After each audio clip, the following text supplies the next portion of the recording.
There is a monkey somewhere near your home that has already chosen what it wants to take from you, and it almost certainly is not food.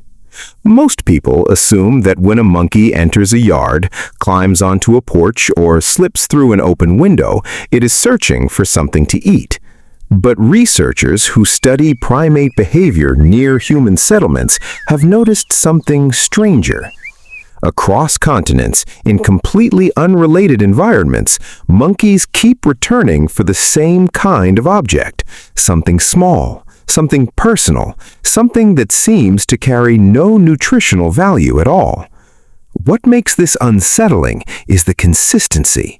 The same pattern shows up again and again, almost as if the animals have learned something about us that we have never learned about them. By the end of this video, you will understand exactly what that object is, why monkeys are drawn to it with such strange persistence, and what their behavior may be quietly revealing about memory, trust, and the invisible relationship forming between their world and yours. A relationship most people never notice until it is already happening in their own backyard. If you live near monkeys or have ever watched footage from someone who does, you may have noticed a peculiar detail. Sunglasses left on a windowsill vanish. A hat from a porch chair disappears overnight.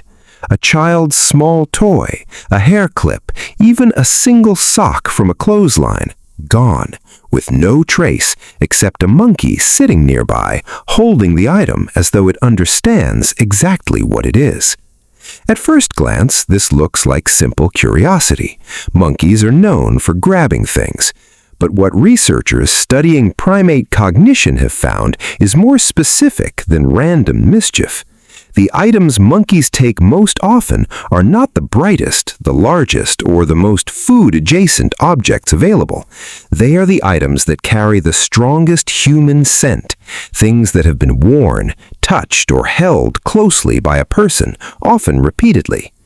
Studies on olfactory recognition in primates suggest that scent plays a far larger role in how monkeys map their environment than most people assume. A worn hat or glove is not just an object to them, it is a concentrated trace of a specific human, almost like a signature. What you are witnessing, then, is not theft in the way we understand it. It's closer to collection, an animal gathering a piece of evidence that a particular person exists and matters enough to be remembered. Most people never realize that the moment something goes missing from their yard, it may be the first quiet sign that an animal has begun paying attention to them specifically. Once an item disappears, something else tends to happen that most people brush off as coincidence. The same monkey returns. Not a different member of the troop, not a random visitor, but the same individual, recognizable by a torn ear, a particular gait, a way of pausing before it climbs. What makes this remarkable is that this is not how opportunistic foraging usually works. An animal simply looking for food has no reason to favor one yard over another or one human over another. But repeated visits to the same location by the same individual suggest something closer to a relationship, even if it is a one-sided one in the beginning. Researchers who have spent years observing primate populations near human dwellings have documented this pattern of individual recognition extending in both directions. Monkeys appear to form mental categories not just of places, but of people, distinguishing between someone who has previously left food out, someone who has shouted and chased them away, and someone who simply existed nearby without incident. This is where the stolen object becomes more significant. It is not discarded after being taken. In many documented cases, it is kept nearby, sometimes for days, sometimes returned to and inspected again, as though the monkey is checking whether the scent and the person attached to it is still part of its world.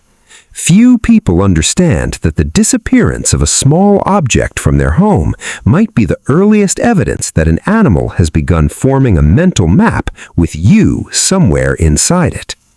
By the time a monkey has returned to the same yard multiple times, something subtle has shifted. And it's not just about the object anymore, it's about timing.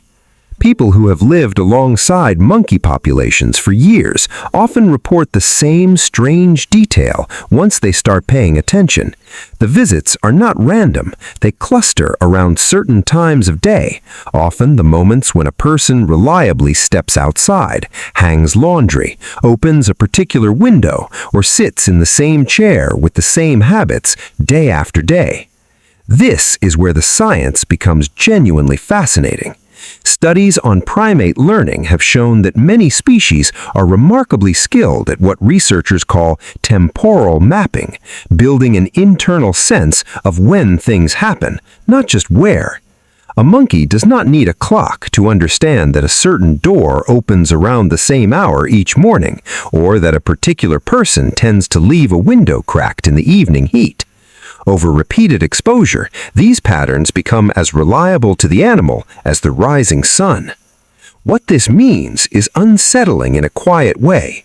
The monkey is not simply reacting to your home, it is studying your rhythm, the small, unconscious choreography of your daily life that you yourself may never have noticed until an animal began responding to it. There is something quietly extraordinary about being observed so closely by a creature with no language, no way of telling you what it has learned, and yet it has learned you anyway. Not as a stranger, as a pattern, as something predictable enough to plan around. What you are watching when a monkey times its visit to your routine is not instinct alone. It is a wild mind quietly building a model of your life and finding a place for you within it, whether you ever agreed to that or not. Has a wild animal ever seemed to recognize you? Not just your yard, not just your house, but you specifically. Maybe it kept coming back. Maybe it watched you from a distance, calm in a way it never was with anyone else. If something like that has ever happened to you, I'd genuinely like to hear about it. Tell me what happened in the comments and what it felt like in that moment to realize you'd been seen.